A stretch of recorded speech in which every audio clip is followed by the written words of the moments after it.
Greetings from the dank basement. Hi, I'm Paul, and before I get going on this nasal snuff review, I'd like to remind you that if you are not at least 18 years old, please leave right now. Click away, go find something else to watch, go on TikTok and take a challenge or something. But you don't belong here. I don't want to get in trouble with YouTube. I am not age restricting my videos now because it seems to me that fewer people are getting notified, and I don't know why. I don't know how that works. But I'm trying to remove the age restriction. But that means you got to be responsible for yourself and help me out.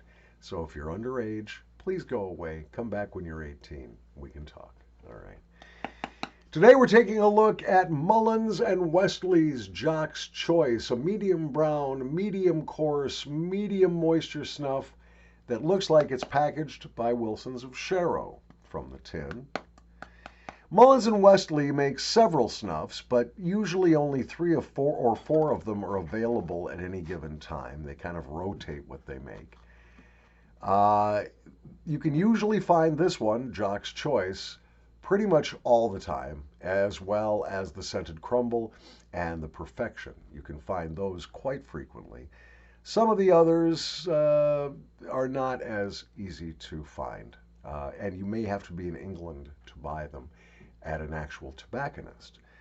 This is a very high-end snuff. Now, as I already mentioned, this is somewhat more fine than a medium grind, but not much, and it's a little bit more moist than medium.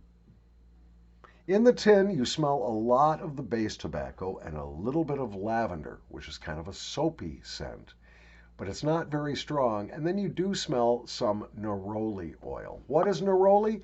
Well, neroli is the oil that is extracted from the flowers of the Seville orange. Huh. Where have we heard the name Seville before? I got it. Fribourg and Trayer's Seville, which also uses neroli oil. But unlike the Fribourg and Trayer product, the additional botanicals, the additional florals are a lot more muted in this. You're really smelling tobacco and neroli oil, at least out of the tin. Now, this is my 10th attempt to do this video. Normally, I would have just uploaded it, but frankly, I love this stuff, and I want to keep sniffing it. So let's go. Warming the pinch here just a little bit. Going to powder it out on my boxcar. Get some of the debris off my fingers. Here we go. Here's to a wonderful weekend.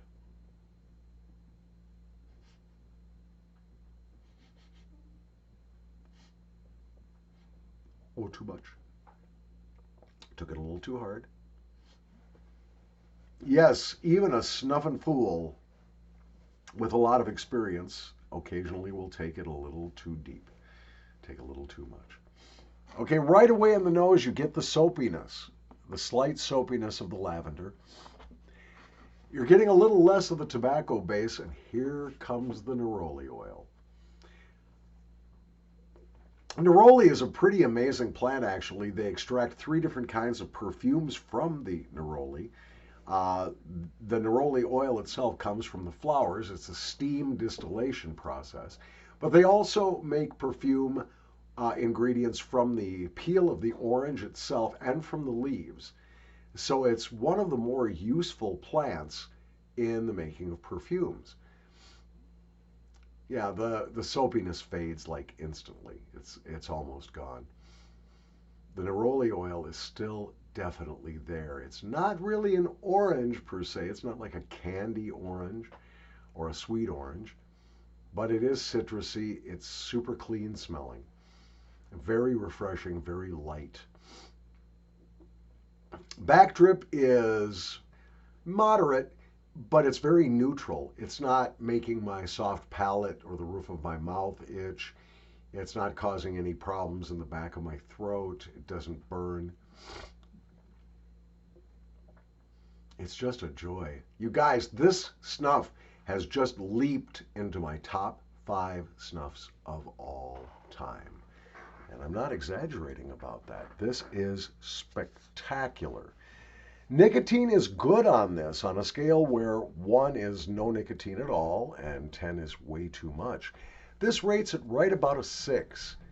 I've done a lot of pinches of this, as I said, and I'm really feeling the nicotine now. But I think my initial impression was correct. The nicotine is just a little bit higher than moderate. In fact, everything about this snuff is just a little outside dead center. Whether it's the grind, a little finer than medium, the moisture, a little more than medium, the nicotine, a little more than medium, and the aroma persistence, which is actually right off the chain. Excuse me. Still burping my fancy pancakes from this morning.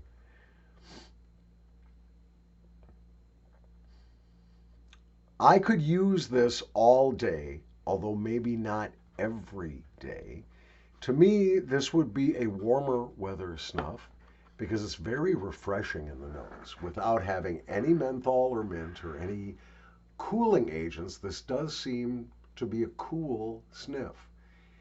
The smell is not overly perfumed at all. Everything is balanced. Here comes the tobacco. And I believe the tobacco base in this to be an SP style without bergamot. It's super, super good. It's amazing. So on the squinty scale, where 1 is this, god dang, and 5 is yes, sir, yes, ma'am, this is what nasal snuff is supposed to be. This is a 5 and then some. Now in my top 5 snuffs of all time, and the neroli, the perfume, nothing is overdone in this. It's there, and it's pleasant, and you'll probably enjoy the perfumes, but they're not overdone at all. Yeah, this is so good. Well, anyway, that's it. Jock's Choice from Mullins and Westley. You might want to get yourself some. I myself will be going online today and buying a box of this because this is one I will not want to be without. And I can only imagine that the other 2 snuffs by Mullins and Westley available on Mr. Snuff are going to be of equal quality. Now, I may not like their scent as well, but the quality of this is absolutely top-notch, as well as an aroma, which to me is absolutely marvelous. This is a nice surprise for my Saturday. Whatever you're doing with your weekend, stay safe, stay happy, try to give a little love if you can, and we'll see you next time. Thanks for watching.